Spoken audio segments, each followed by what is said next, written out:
2023년도 주보 보지 말고 대답하셔야 합니다. 2023년도 우리 교회 표가 뭐였는지 기억하십니까? 다시 신앙의 열심을 냅시다 라는 표였습니다. 어떻습니까? 지난 2023년도 여러분은 신앙의 열심을 나타내셨습니까? 만약에 그렇다면 새해에도 그 신앙의 열심을 계속해서 나타낼 수 있기를 바랍니다.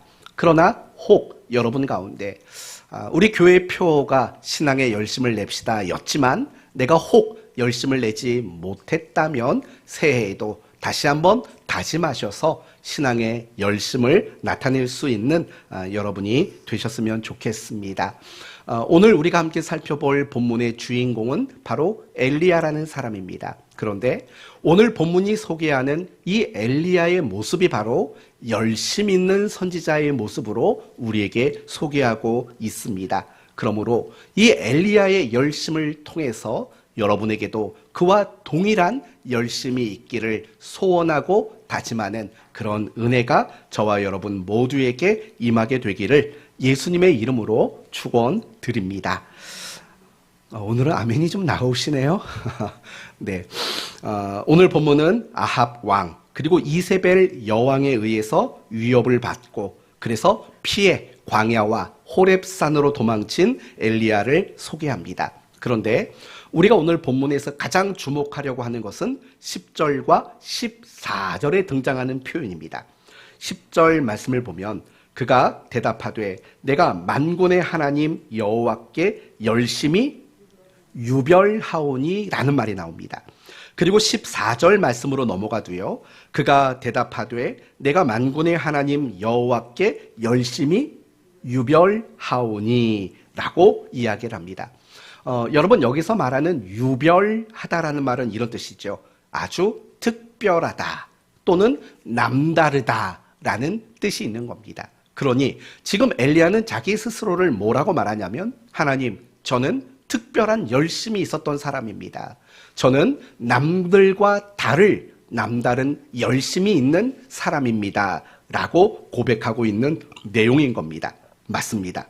엘리야는 특별하고 남다른 열심을 가지고 있는 사람입니다. 이 점은 우리가 열왕기서를 읽다 보면 여러 차례 너무 쉽게 확인을 할 수 있게 됩니다. 예를 들면 오늘 본문 앞장인 열왕기상 18장 말씀을 보시면 갈멜산 사건이 있습니다. 여러분 그 갈멜산에서 어떤 일이 일어났는지 아실 겁니다. 이방 선지자 몇 명이죠? 이거 꼭 문제 나올 겁니다. 850명. 이 850명과 엘리야 선지자가 그런 영적인 대결을 벌이는 장면이 나옵니다. 그리고 이 850명은 누구냐면 아합 왕과 이세벨이 정말 특별하게 사랑하는 특별 대우를 해줬던 이방의 선지자들입니다. 그들을 모두를 엘리야는 죽입니다. 그리고 아합과 이세벨에게 경고를 합니다. 하나님만 섬겨야 되는데 그러하지 못한 당신은 잘못이라고 책망을 합니다. 그리고 하나님과 이방 우상들 사이에서 갈팡질팡하던 백성들을 향해서 하나님만 섬겨야 한다라고 꾸중했던 사람이 바로 엘리야인 것입니다. 여러분, 과연 이 일들이 쉬운 일들이었겠습니까? 굉장히 어려운 일들일 수밖에 없습니다. 그럼에도 불구하고 엘리야가 그러한 사역들을 감당할 수 있었던 것은 무엇이냐면 그에게 유별한 열심이 있었던 거죠. 남다른 굉장히 특별한 열심이 그에게 있었기 때문에 가능한 일들이었던 겁니다. 그리고 열왕기상 19장 후반절에 보시면 하나님이 엘리야에게 3가지 명령을 내립니다. 하사엘에게 기름을 부어서 아람의 왕이 되도록 해라. 이런 것도 문제 나오겠죠. 예후를 기름 부어 이스라엘의 왕이 되게 하라. 그리고 엘리사를 너의 후계자로 세워라 라는 3가지 명령을 하게 됩니다. 그런데 엘리야가 이런 명령을 받았을 때 그의 심적인 상태는 어땠을까요? 마음의 상태는 어땠을까요? 굉장히 낙심과 절망의 상태에 있었던 겁니다. 왜냐하면 지금 엘리야는 광야로 도망을 쳤다가 호렙산 굴 속에 숨어 있는 겁니다. 너무 절망스러웠던 겁니다. 너무 괴로웠던 거고 너무나도 그 마음이 우울했던 겁니다. 그런 상황에서도 하나님이 그 세 가지 명령을 내렸었을 때 엘리야는 주저하지 않고 망설이지 않고 하나님의 그 명령대로 순종하는 일들을 보이게 됩니다. 여러분, 이것도 특별한 열심이 아니고는 결코 할 수 없는 일들 아니겠습니까? 그리고 열왕기상 21장으로 넘어가 보면 이번에는 하나님이 엘리야를 아합 왕에게 보내십니다. 왜 보내시냐면 이 아합 왕이 나봇이라는 사람을 죽입니다. 왜 죽였겠습니까? 그의 포도원이 탐이 난 겁니다. 그래서 그 포도원을 돈을 주고 사려고 했지만 팔지를 않는 겁니다. 그래서 아합 왕이 그 나봇이라는 사람을 죽여버리고 포도원을 강제로 빼앗게 됩니다. 하나님은 엘리야를 그에게 보내서 아합 왕의 그 잘못들을 책망하도록 만드셨습니다. 여러분, 지금 엘리야가 이 호렙산 굴에 숨어 있는 이유가 뭡니까? 아합 왕의 그 위협을 피하기 위해서 숨어 있는 거 아닙니까? 그런데 하나님이 그 아합을 피해 숨었던 엘리야에게 아합의 잘못을 책망하라고 보낼 때 기꺼이 가서 그 아합 왕의 잘못을 책망하는 그런 일들을 하게 됩니다. 이것도 결코 쉬운 일들은 아니었을 겁니다. 그럼에도 불구하고 엘리야가 이 모든 일들을 할 수 있었던 건 무엇이냐? 그 마음속에 유별한 열심이 있었다라는 겁니다. 하나님 앞에 하나님을 향한 열심이 남달랐기 때문에만 할 수 있었던 일들이라는 겁니다. 그래서 구약의 모든 선지자를 대표하는 사람을 말해보시오 한다면 누구를 말할까요? 당연히 엘리야를 모든 선지자의 대표자라고 이야기하는 이유가 바로 그런 남다른 열심이 있었기 때문은 아닌가 생각이 듭니다. 뿐만 아니라 우리가 성경을 읽다 보면 이렇게 남다른 열심을 가지고 있었던 사람들이 굉장히 많죠. 모세, 여호수아, 갈렙, 이사야, 예레미야, 이 모든 사람들이 굉장히 남다른 열심을 가지고 있었던 겁니다. 특별히 여러분 사도 바울 역시도 마찬가지입니다. 바울도 굉장히 열심히 있었습니다. 오늘 엘리야가 나는 열심히 유별하오니 자기 스스로가 열심히 남달랐다고 말했던 것처럼 바울도 자기 안에 열심히 남달랐다라고 바울도 스스로 고백했던 걸 보게 됩니다. 고린도 후서 11장을 보면 내가 하나님의 열심으로 너희를 위하여 열심 내노니 라고 말하는 거예요.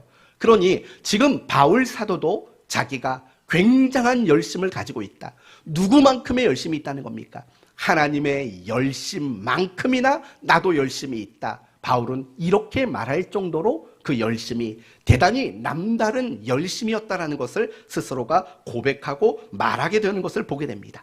그 결과가 무엇입니까? 선교사로서, 목회자로서 고난과 환난과 박해와 온갖 고통스러운 일들이 끊임없이 주어짐에도 불구하고 목회 사역과 선교 사역들, 이런 귀한 사역들을 끝까지 변함없이 감당할 수 있게 되었다라는 것입니다. 우리나라 초기 그리스도인들 역시도 남다른 열심이 있었습니다. 요즘에는 이런 분들 찾아보기 어렵죠. 40일 금식을 한다.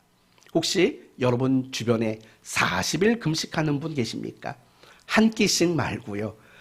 하루 3끼씩 40일 금식하는 분 혹시 계십니까?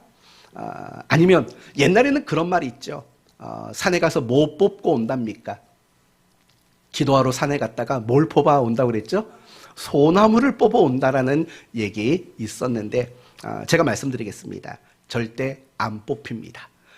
저도 소나무를 좀 뽑아 보겠다고 북한산을 몇 번 올라갔다 왔습니다. 뽑히질 않아요. 그거는 그만큼 열심히 기도했다라는 뜻이겠지요. 옛날에는 그런 말들이 많아요. 막 산기도 갔다 왔다. 아마 권사님들은 그런 경험들이 다 있을 거예요. 저도 젊었을 때는요, 물론 지금도 엄청 젊지만 비닐봉지 가지고 산에 올라가서 기도하면은요, 이 비닐봉지에 습기가 찬다고요. 추운 날에. 경험 있으시죠? 네, 산에 가서 기도하고 교회 가서 밤이 새도록 기도하고 다들 교회에서 밤새서 기도해 보신 적 있으시죠? 만약에 없다면 한번 2024년도에는 한번 해보세요. 교회 나와서 정말 밤새도록 한번 기도 좀 해보세요. 아니면 기도원에 가셔서 비닐 덮어쓰고 한번 밤새도록 한번 기도 한번 해보세요. 옛날에 초기 그리스도인들은 그런 게 굉장히 많았어요. 정말 나도 가난하고 어려운데 이웃을 구제하고 도와주는 일들도 굉장히 얼마나 열심히 했는지 몰라요.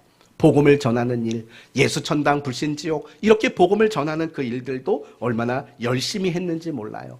그래서 한국 교회가 부흥할 수밖에 없었던 이유는 그런 유별한 열심들이 사실은 한국 교회 성도들에게 있었기 때문이라고 저는 생각합니다. 이제 여러분 차례입니다. 우리 차례입니다. 과연 우리는 어땠을까? 지난 23년도, 지난 한 해 동안 우리는 과연 어떤 일에 열심을 냈는가를 한번 생각해 보십시오. 어떤 일에 여러분은 가장 열심을 내셨습니까? 돈 버는 일, 건강해지는 일, 즐기는 일, 여러분에게 더 나은 미래를 준비하는 일, 어떤 일을 열심히 하셨죠? 그런 걸 열심히 하셨습니까? 괜찮습니다. 그런 걸 열심히 하는 것도 하나님은 기뻐하십니다.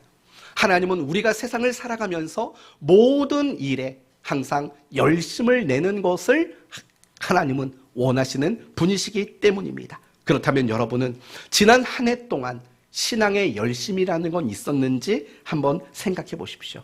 엘리야처럼 나는 신앙의 열심이 있었는지, 사도 바울처럼 신앙의 열심이 있었는지, 우리 나라 초기 그리스도인들의 모습들처럼 나는 열심히 있었는지 우리는 생각해 보셔야 돼요.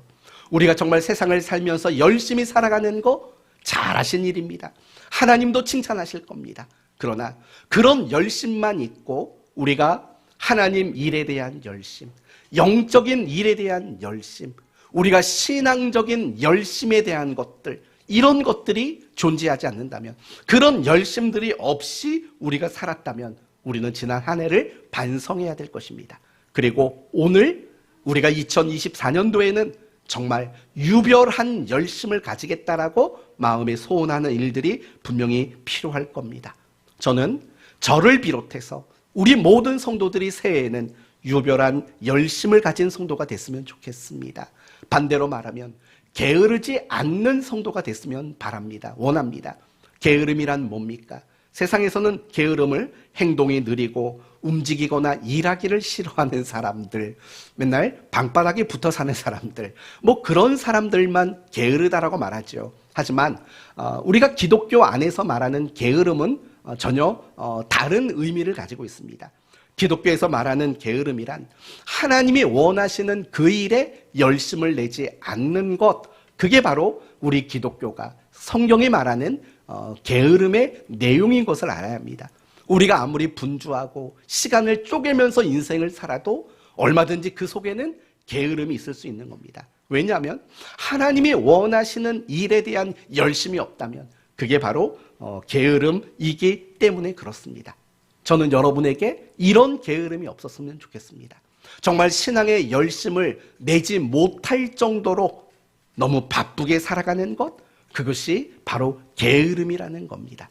제가 여러분에게 종종 드리는 말씀이 있지 않습니까? 이런 말, 바쁜 그리스도인은 나쁜 그리스도인인 겁니다. 정말 하나님이 원하시는 그 삶에 게으르면서 그럴 정도로 바쁘게 살아간다는 것, 그것은 굉장히 나쁜 그리스도인인 겁니다. 저는 우리 성도들 가운데 나쁜 그리스도인이 없기를 바랍니다. 세상에서도 당연히 열심히 사셔야죠. 그러나 하나님이 원하는 일에 대한 열심도 우리는 놓치지 말아야 할 것입니다. 그래서 우리 모두가 엘리야처럼 열심히 유별했으면 좋겠습니다. 그렇다면 우리가 정말 열심 내야 될 것들은 무엇일까요? 세 가지로 말씀을 드리면, 첫째는 나를 하나님의 사람으로 완성시키는 일에 열심을 내야 합니다. 여러분, 제가 여러분에게 종종 이런 말씀을 드린 적이 있습니다. 신앙의 목표와 방법을 혼돈하지 말아야 합니다. 라는 말씀을 종종 드립니다. 무슨 말인지 아시겠습니까? 성도들에게 묻습니다. 성도님, 신앙의 목표가 뭡니까? 라고 물어보면 대부분의 성도들은 이런 대답을 합니다. 예배 안 빠지는 거요. 성경 몇 장씩 매일 읽는 거요. 또는 매일 20분씩 기도하는 거요. 또는 한 주일에 한 명씩에게라도 복음을 전하는 거요. 라는 식으로 그런 것들을 신앙의 목표라고 제시하는 분들이 간혹 있습니다. 아니, 굉장히 많은 성도들이 대부분 그런 것들을 신앙의 목표라고 이야기를 합니다. 그러나 엄밀히 말한다면 우리가 성경을 보고 예배를 드리고 우리가 기도하고 하는 이 일들은 목표가 될 수가 없는 것들입니다. 그렇다면 예배를 드리고 말씀을 보고 기도하는 이런 신앙의 행위들, 이런 것들은 무엇에 해당되는 거냐면 방법에 해당되는 겁니다. 무엇에 대한 방법이냐면 우리가 마땅히 가져야 하는 신앙의 목표를 이루는 방법으로 동원되어야 하는 겁니다. 그렇다면 우리가 가져야 하는 신앙의 궁극적인 목표는 과연 무엇입니까? 그것은 바로 우리가 나를 하나님의 사람으로 완성시켜가는 겁니다. 더 쉽게 말하면 뒷부분의 말씀을 더 한번 드리겠지만 나를 하나님을 닮아가는 자로 만드는 겁니다. 나의 인격과 나의 성품이 하나님을 닮아가는 것, 하나님을 닮아가는 일을 완성시켜가는 것, 그것이 바로 우리 모두가 가져야 하는 신앙의 궁극적인 목표인 겁니다. 그리고 그 목표에 우리가 도달하기 위해서 필요한 것이 방법이 무엇이냐?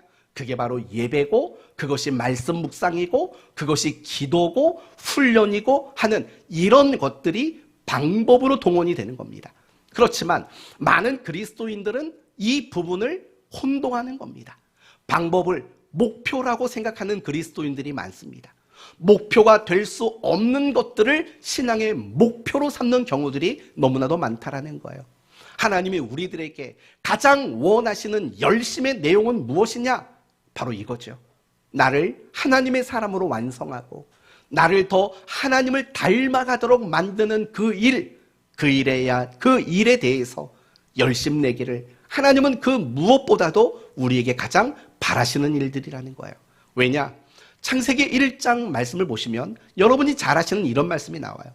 하나님이 인간을 만드실 때 어떻게 만드셨습니까? 하나님이 자기의 무엇을 형상대로 우리 인간을 만드셨다고 말해요. 하나님은 처음부터 우리를 자기 형상대로 만들었어요. 여기서 말하는 형상이란 겉모양이 아니에요. 왜냐? 하나님은 겉모양, 어떤 외형이 없는 분이세요. 그런데도 하나님은 자기 형상대로 우리를 만들었대요. 무슨 뜻이에요? 그분의 인격을 말하는 거예요. 그분의 성격을 말하는 거고 성품을 말하는 거고 속성을 말하는 거예요. 하나님은 우리를 자신과 똑같은 속성을 가진 자로 인간을 만들었다는 거예요. 그렇지만 인간이 죄를 지음으로 말미암아 그 하나님의 속성이 파괴되고 변질되고 무너져버리는 그 결과를 맞이하게 된 거죠. 그리고 예수 그리스도를 통해서 우리를 의롭다고 하셨어요. 그 의롭다고 했다라는 말 자체가 하나님이 인간을 자기 형상대로 만들었던 그 근본 자리를 말하는 거예요. 그렇기 때문에 우리는 항상 이 부분에 있어서 가장 중요한 열심을 내는 내용으로 우리는 삼을 줄 알아야 되는 거예요. 여러분 새해에는요, 여러분의 신앙의 목표가 뭡니까? 라고 말한다면 방법을 나열하지 마세요. 나는 하나님의 사람으로 완성되는 겁니다. 하나님의 형상으로 더 갖추어지는 겁니다. 나는 하나님의 인격과 성품을 더 닮아가는 겁니다. 이게 여러분의 신앙의 목표가 돼야 돼요. 그런 신앙의 목표를 가지게 되면 여러분은 해를 거듭할수록 더 성숙해지는 모습을 보게 되는 거예요. 그런데 아까 말한 것처럼 신앙의 목표에 도달하기 위한 방법들을 목표로 삼게 되면 뭔가 부지런히 많이 한 것 같은데 내 인격은 달라지질 않아요. 내 성품도 달라지질 않는 거예요. 그래서 10년 전이나 지금이나 똑같이 화내고 똑같이 나쁜 씀씀이를 가지는 이런 모습들이 우리에게 달라지지 않는 이유가 바로 여기에 있는 거예요. 방법을 목표 삼았기 때문에. 하나님은 우리 모두가 자기를 닮아가기를 원하고 계세요. 그 일에 우리는 가장 큰 유별한 열심을 내어야 마땅하다라는 거예요. 두 번째는요, 여러분의 가정이 믿음의 가정으로 세워지는 일을 열심 내기를 원하셔요. 하나님은 가정을 굉장히 소중히 여기신다고요. 하나님께서 하신 첫 번째 일이 뭔지 아십니까? 하나님이 모든 걸 창조하시고 나서 가장 먼저 하신 일, 그건 가정을 세우는 일이셨어요. 가정을 만드시는 일이었다고요. 그 가정이 하나님의 나라를 반영시키는 하나의 공동체가 되기를 하나님은 꿈꾸고 기대하고 계신 거예요. 오늘도 마찬가지예요. 하나님은 여러분의 가정이 믿음의 가정이 되어지기를 원하신다라는 사실을 잊지 마셔야 돼요. 그래서 여러분, 교회 안에서 열심히 봉사하고 수고하는 것도 잘하는 거지만 여러분의 가정을 믿음의 가정으로 세워나가는 일에 열심 내는 것은 더 잘하는 일이라는 걸 잊지 말아야 돼요. 가정 예배를 드리셔야 돼요. 저는 여러분이 새해에 가정 예배를 꿈꿨으면 좋겠습니다. 이건 제가 경험해봐서 알아요. 가정 예배는 굉장히 은혜로운 시간이 돼요. 정말 그 가정 예배 안에서 여러분 자녀들과 언제 신앙적인 얘기 해볼 수 있겠습니까? 여러분이 자녀들과 함께 하나님에 대한 이야기를 할 수 있는 시간이 한 주간을 살면서 몇 번이나 있다고 생각하십니까? 하나님은 이런 분이셔. 하나님은 너를 향해 이런 계획이 있어. 이런 얘기를 여러분의 자녀들과 얼마나 나누실 수 있습니까? 그런데 가정 예배는 굉장히 좋은 자리예요. 그 시간에 정말 하나님 앞에서 우리가 어떤 존재이며 하나님이 어떤 분이시며 그 하나님을 함께 이야기할 수 있는 그런 시간들이 우리에게 주어질 수 있는 거예요. 그래서 새해에는요, 매일 가정 예배를 못 드려도 괜찮아요. 저희도 매일 가정 예배 드리진 않아요. 저희는 일주일에 한 번 가정 예배를 드려요. 금요일 저녁에 다 하고 같이 가정 예배를 드려요. 그리고 나서 씻고 조그만한 침대에서 3명이 부둥켜 안고 같이 자요. 물론 우리 딸내미가 잠들면 우리는 다 나오죠. 다 나와서 자기가 할 일 각자 하죠. 근데 이 가정 예배 시간은요, 정말 중요한 시간이에요. 그래서 저는 여러분이 24년도에는요 꼭 가정 예배 하셨으면 좋겠어요. 제가 예전에 그런 말씀 드렸잖아요. 쑥스러워서 못하실 것 같으면 어떻게 하라고 그랬어요? 절 부르시라고요. 그러면 제가 가서 가정 예배를 인도해 드리겠다라고. 근데 매주 부르시면 안 되죠. 나머지는 알아서 하셔야죠. 가정당 저를 쓸 수 있는 기회는 한 번입니다. 그 가정 예배 한번 도전해 보세요. 정말 좋아요. 저희 가정 같은 경우에는요, 기도, 찬송 고르는 거, 말씀 전하는 그 역할이 다 각각 있어요. 어떨 때는 제 딸이 찬송을 고르기도 해요. 어떨 때는 제 아내가 찬송을 고르고 제 딸이 기도하기도 하고, 가끔씩 저희 딸이 저한테 도전을 하죠. 오늘은 내가 설교할게. 가끔씩 그런 말도 안 되는 도전을 해요. 자기가 더 잘할 것 같대요. 네, 한 번은 시켜본 적이 있어요. 근데 곧잘 했었어요. 가정 예배를 한번 도전해 보세요. 그리고 자녀들에게 듣든지 듣지 않든지 간에 신앙의 양육을 좀 시켜보세요. 그리고 무엇보다 부모가 본을 보이셔야 돼요. 예배를 드리는 거, 기도하는 거, 말씀 보는 거, 이런 것들에 대한 본을 보이실 때 여러분의 가정이 믿음의 가정으로 세워지는 거죠. 그리고 세 번째는 우리 교회가 건강한 교회가 되는 일에 저는 여러분이 열심을 내주셨으면 좋겠어요. 24년도 또 우리 교회가 감당해야 될 일들이 있지 않겠습니까? 역할도 있고 사명도 있고 하지 않겠습니까? 여러분이 우리 교회가 건강한 교회가 될 수 있도록 하는 일에 여러분이 열심을 내주시기 바라요. 열심히 모이세요. 하나 되셔야 되고 함께 해주셔야 돼요. 여러분이 협력하셔야 되고 여러분이 더 많은 섬김을 나타내 주셔야 해요. 그래서 우리 사랑하는 교회 성도들 모두가 우리 교회가 건강해지는 일을 위해서 열심을 낼 수 있는 그런 일에 열심 내는 우리 모두가 되었으면 합니다.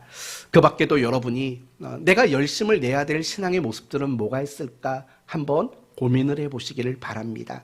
두 번째는, 그렇다면 우리는 왜 열심을 내야 할까? 라는 부분도 생각을 해봐야 합니다. 물론 우리가 열심을 내야 하는 이유는요, 하나님이 우리에게 열심을 명하셨기 때문에 그래요. 계시록 3장 19절을 보시면 라오디게아 교회 성도들에게 이렇게 말을 해요. 열심을 내라 라고 권면을 해요. 하나님은 우리 모두가 열심히 있기를 명하셨다는 사실을 기억하셔야 돼요. 그래서 우리는 열심을 내야 돼요. 그리고 또 우리가 열심을 내야 되는 이유가 있어요. 그것은 무엇이냐면 하나님은 우리의 열심에 열매를 맺도록 만들어 주시는 분이시기 때문에 그래요. 항상 하나님은요, 우리의 열심을 열매 맺는 근거로 삼으시는 분이시라는 거예요. 하나님은 게으른 자에게 열매를 맺도록 만들지 않으세요. 항상 열심히 있는 그 열심에 하나님은 보상해 주시고 그 열심에 하나님은 항상 열매를 맺도록 만들어 주시는 분이시기 때문인 거예요. 그래서 우리는 열심을 내야 마땅한 거예요.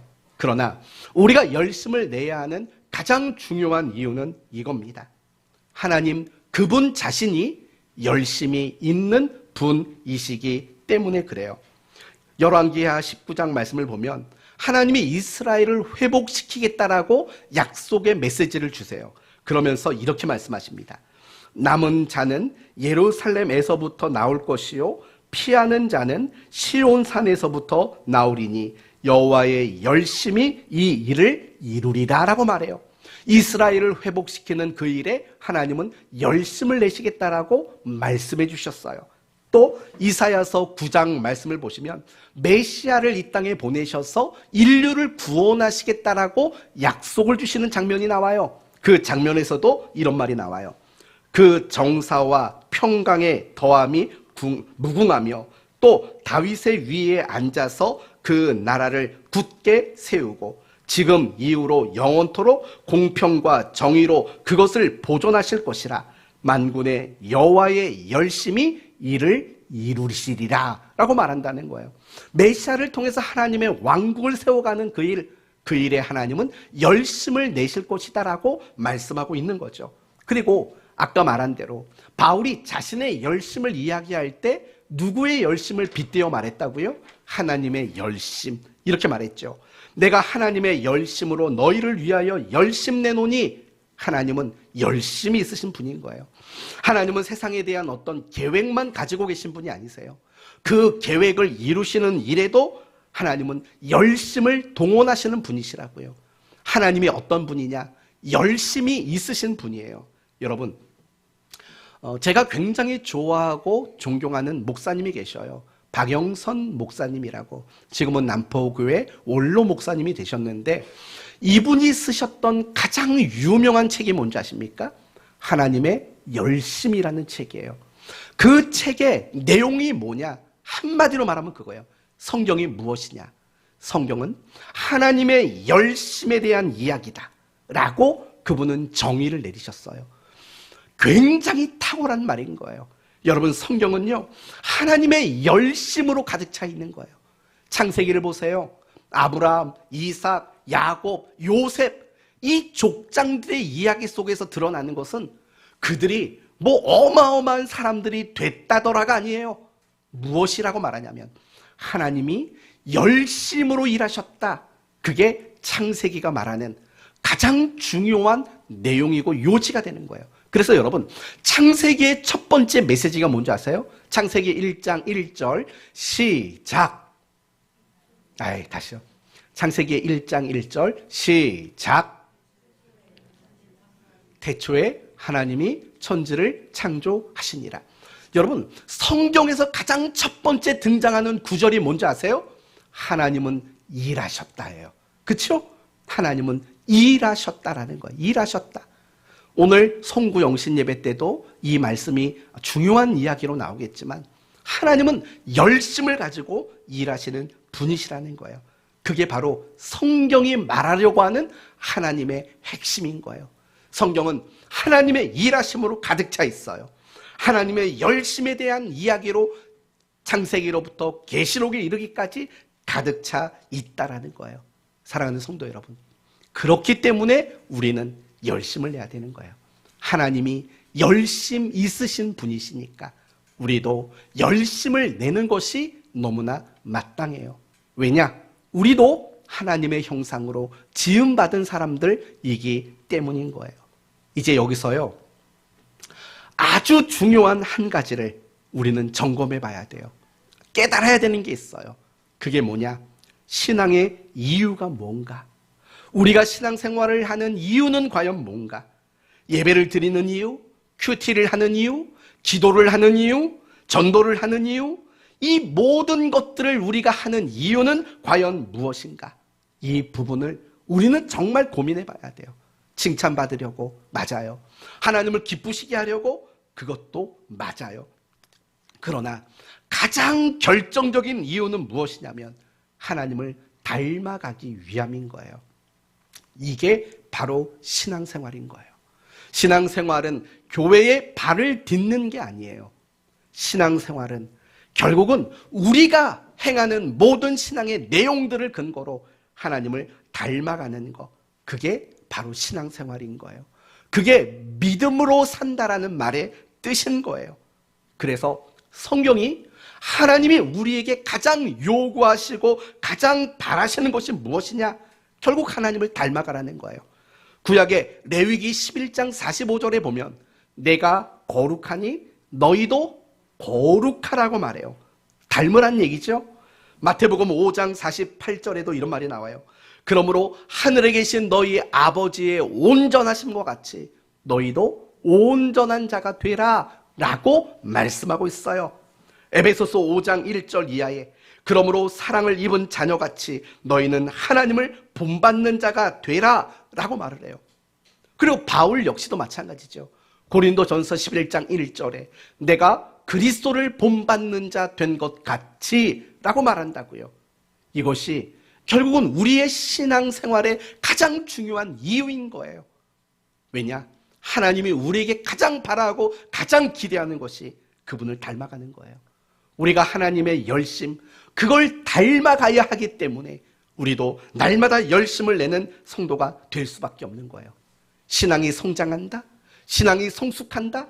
그것은 우리가 어떤 신앙적인 행위와 기능을 더 잘해간다는 뜻이 아니에요. 신앙이 성장하고 신앙이 성숙해 간다라는 말은 결국은 하나님을 더 많이 닮아가는 것, 그것을 말하는 거죠. 지금 나의 신앙의 수준은 무엇이냐?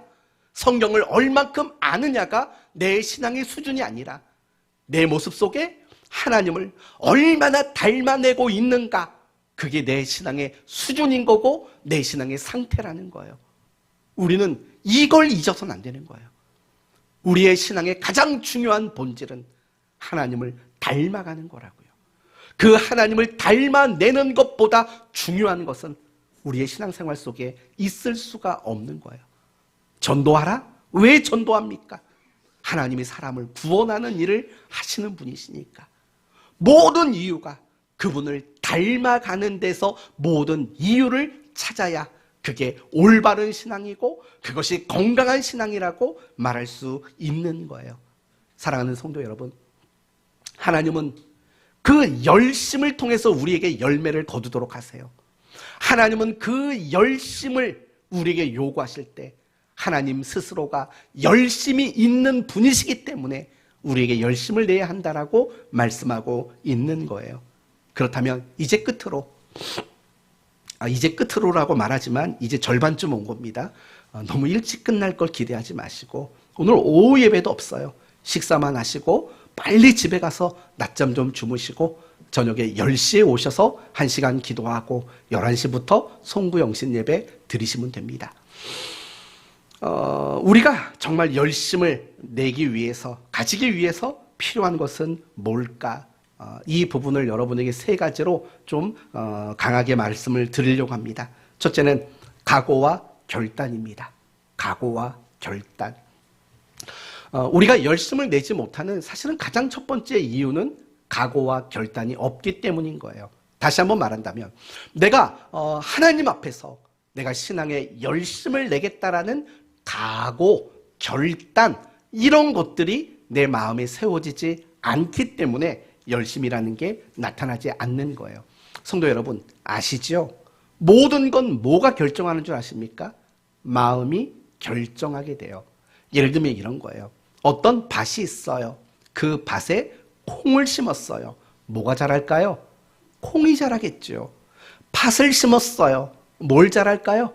팥이 자라겠죠. 밭은 거짓말하지 않아요. 어떤 씨앗을 심느냐에 따라서 그 밭의 작물들이 결정되는 거예요. 우리 마음도 마찬가지인 거예요. 정말 우리의 삶의 모든 걸 결정하는 것은요, 결국 우리 마음일 수밖에 없어요. 그래서 성경은 마음의 가치를 대단히 중요하게 이야기하는 거예요. 여러분, 특히 지난 주간 경건 프로그램이 잠언서를 읽어오시라고 말씀하지 않습니까? 그 잠언서를 읽다 보면은요, 정말 마음의 중요성을 얼마나 강조했는지 몰라요. 큰 성 하나를 지키는 것보다 뭐가 낫답니까? 마음을 지키는 게 낫다고 말해요. 그러면서 모든 생명의 근원은 마음이라고 성경은 이야기한다고요. 모든 걸 결정하는 것은 마음이에요. 여러분이 오늘 이 자리에 있는 것도 뭐가 결정했을까요? 여러분의 마음이 결정한 거예요. 지금 예배를 드리는 여러분의 자세와 태도는 무엇이 결정하느냐?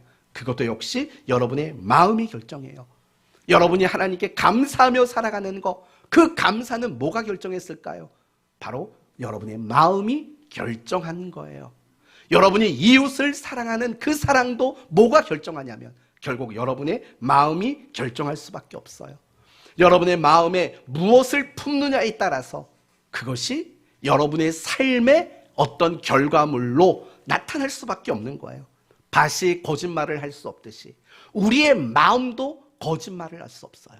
내 마음의 미움과 증오심을 채우게 되면 우리의 말이 예쁘게 나오겠냐고요. 우리의 행동이, 우리의 얼굴 표정이 밝게 나올 수는 없는 거예요. 내 마음에 미움과 증오가 있으면 결국 그것이 내 삶의 모습으로, 내 행동의 형태들로 결국은 나타나게 되는 거예요. 마음은 거짓말할 수 없는 거예요. 그래서 정말 신앙생활을 잘하는 사람과 못하는 사람의 차이는 뭐냐? IQ의 차이가 아닌 거예요. 집안 내력이 결정하는 게 아니에요. 신앙의 연수가 결정하는 게 아니에요. 뭐가 결정하느냐? 마음이 결정하는 거예요. 정말 신앙생활을 열심히 하는 것과 잘하는 것, 이 모든 것은 다 내 마음이 결정을 하는 거예요. 내 마음이 결정을 해요. 그렇기 때문에요, 우리가 정말 열심을 내기를 원하는 마음이 있다면 열심을 내겠다라는 각오와 결단과 다짐을 여러분의 마음에 품으셔야 되는 거예요.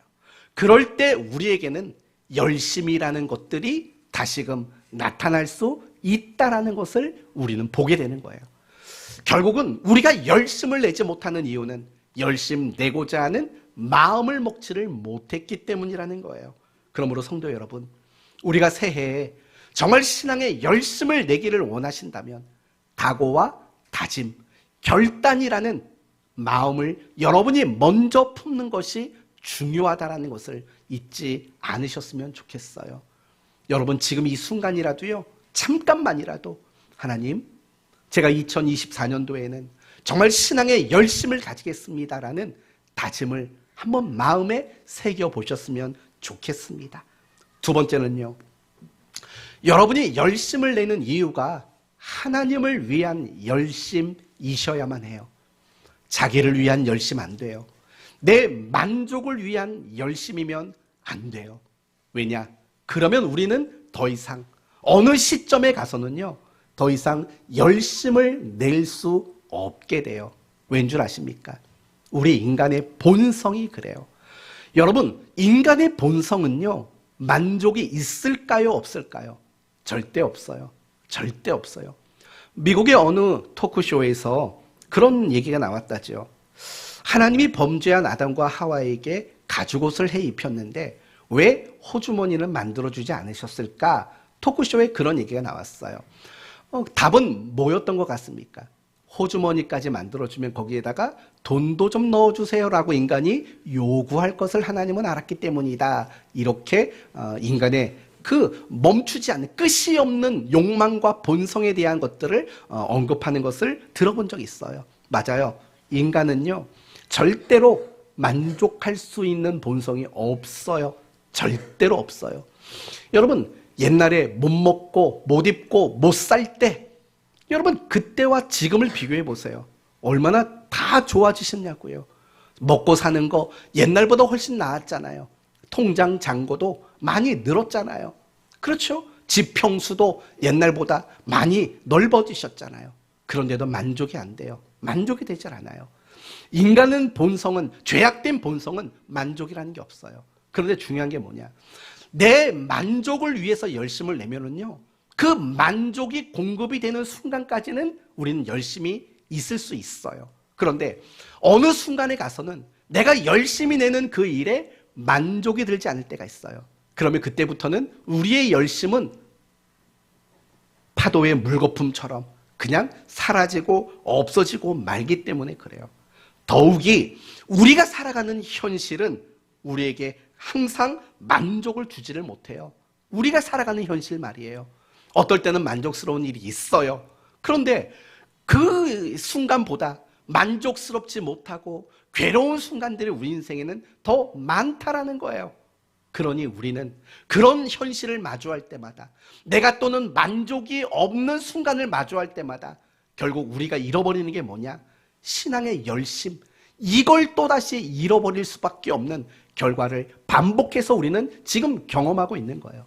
그래서 우리가 신앙의 열심을 가지고 그 열심을 열심 내기를 원하신다면 여러분, 그것이 하나님을 위한 열심이 되셔야 돼요. 그러면 여러분이 지금 가지고 있는 그 열심이 멈추지 않을 거예요. 무너지지 않을 거예요. 그 열심이 멈추고 무너지는 이유는 다 자기 만족이 이유인 열심이기 때문에 그런 거예요. 사랑하는 성도 여러분, 성경에 보면 그런 얘기가 얼마나 많은지 몰라요. 바울의 아주 친했던 동역자 데마라는 사람 아시죠? 데마도 결국은 세상의 마음이 빼앗겨서 하나님의 사도의 길에서 도망을 치고 말았다고요.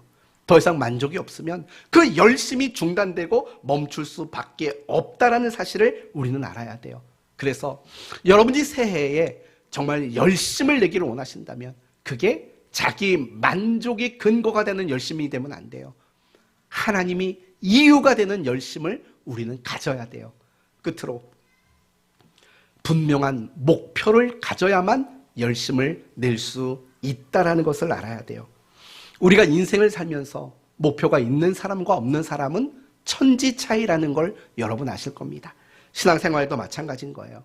신앙생활도요, 목표가 있는 사람과 없는 사람은요, 하늘과 땅 차이가 날 수밖에 없었습니다. 엘리야가 왜 그런 열심을 가질 수 있었을까요? 그것은 오직 하나님만이 참된 신이라는 것을 증거하겠다라는 그의 목표가 분명히 있었기 때문이에요. 그래서 850명의 이방 선지자와 싸우고 아합 왕을 책망하고 백성들을 책망할 수 있는 모든 일들, 그런 열심을 낼 수 있었던 이유, 그것은 그에게 분명한 목표가 있었기 때문인 거죠. 바울도 마찬가지예요. 바울도 그런 분명한 목표가 있었기 때문에 열심히 있었어요. 빌립보서 3장 12절 이하에 이런 말이 나와요. 내가 이미 얻었다 함도 아니요 온전히 이루었다 함도 아니라 오직 내가 그리스도 예수께 잡힌 바 된 그것을 잡으려고 쫓아가노니 형제들아, 나는 아직 내가 잡은 줄로 여기지 아니하고 오직 한 일, 즉 뒤에 있는 것은 잊어버리고 앞에 있는 것을 잡으려고 표대를 향하여 그리스도 예수 안에 하나님이 위에서 부르신 부름의 상을 위하여 쫓아가노라. 뭘 말하는 거예요? 목표를 말하는 거예요. 지금 바울은 엄청난 수고를 냈지만 다 잊어버리겠대요. 뭐만 보겠대요? 앞만 보겠대요. 하나님이 나에게 칭찬 주시는 그 날만 바라보겠대요. 목표가 분명했기 때문인 거예요. 그러나 여러분, 목표가 사라지는 그 순간 우리는 열심도 사라진다는 걸 알아야 돼요. 오늘 본문의 엘리야는 어디 와 있습니까? 호렙산에 와 있어요. 그리 시냇가에서 낙심한 가운데 처져 있고 광야에서 무너져 있고 그러다 호렙산까지 와 있다고요. 여기서 지금 뭐 하고 있어요? 원망하고 불평하고 있는 거예요. 나만 남았다고 말해요. 왜 맨날 나만 열심히 내야 되냐고 하나님께 원망하고 있다고요. 왜 그랬을까요? 더 이상 엘리야에게 목표가 없었던 거예요. 하나님이 참된 신이라는 것을 증거하는 그 일을 다 마친 후에 더 이상 어떤 목표도 그에게 존재하지 않았기 때문이에요. 그래서 그런 엘리야에게 열심을 회복시켜주는 방법이 뭐였는지 아십니까? 하사엘을 아람의 왕으로 세우고 예후를 이스라엘의 왕으로 세우고 엘리사를 자신의 후계자로 세워라 라고 말하는 새로운 목표를 그에게 던져줬을 때 엘리야는 다시 열심히 유별한 사람이 될 수 있었다는 것을 우리는 볼 수 있는 거 아닙니까? 바로 이런 것들이에요. 다윗도 마찬가지인 거예요. 다윗은 대단한 사람이잖아요. 하나님 마음에 합한 자다. 왕들을 평가하는 기준이었고 또 예루살렘에 언약궤를 옮겼던 사람이고 성전을 지을 수 있는 모든 걸 준비한 사람이에요. 그러나 그랬던 다윗이 어느 순간에는 목욕하는 여인을 훔쳐보다가 간음을 저지르고 자신의 죄가 들통날까 봐 살인을 저지르는 사람이 되고 말았어요. 왜 그랬을까요? 더 이상 목표가 없었던 거예요. 목표가 없으면 그렇게 사람은 열심을 상실할 수밖에 없게 되는 것은 너무 당연한 거 아니겠어요? 여러분, 대학교 새내기들이 학기 내내 술 마시고 그렇게 살아가는 이유가 뭐예요? 그 아이들의 목표는 대학 입시였거든요. 대학 입시가 끝나고 나니까 더 이상 할 게 없는 거예요. 여러분, 대학생들 중에서 자살률이 제일 높은 대학이 어딘지 아십니까? 서울대학입니다. 이상하잖아요. 우리나라에서 손꼽히는 대학이잖아요. 그런데 그런 대학에 입학했는데 자살하는 친구들이 매년 있어요. 왜 그럴까요? 자기가 목표했던 대학에 입학했어요. 이제 허무한 거예요. 더 이상 자기의 목표가 사라지지 않는 거예요. 사람은 항상 그래요. 목표가 없으면 허무한 인생을 살게 돼요. 목표가 없으면 어떤 열심도 잃어버릴 수밖에 없어요. 우리가 새해 정말 신앙의 목표를 가지는 일들, 그거 없이는 신앙의 열심을 나타내는 다른 방법은 있을 수가 없다라는 사실이에요. 지난 한 해 혹시 여러분이 신앙에 열심이 없었다면 이유는 분명해요. 목표가 없었던 거예요. 그러나 만약에 여러분이 지난 한 해 열심히 있었다면 나름대로의 신앙의 목표가 분명히 있었을 게 분명한 겁니다. 저는 여러분이 이제 새해를 앞두고 신앙의 목표를 세우셨으면 좋겠어요. 내가 새해에는 어떤 사명을 부여잡을지 고민하는 그런 여러분이 되셨으면 좋겠어요. 그 목표만 잃지 않으면 여러분의 신앙의 열심도 식어지지 않을 게 분명하기 때문에 그렇습니다. 저는 여러분 모두가 정말 오늘부터라도 이 한 주간 내가 새해에 어떤 신앙의 목표를 가져야 할지, 내가 감당해야 되는 어떤 사명들은 무엇일까를 고민하게 되는 여러분이 되셨으면 합니다. 이제 말씀을 마치겠습니다. 엘리야는 누구보다도 열심히 남달랐습니다. 유별한 열심을 가졌습니다. 우리도 열심 있는 그리스도인이 되어야 합니다. 그것을 하나님은 기뻐하시고 그런 우리를 하나님은 원하고 계십니다. 이를 위해서 마음에 각오와 결단이 있어야 합니다. 그리고 하나님을 위한 열심이 되셔야 합니다. 그리고 분명한 목표를 가질 수 있어야 합니다.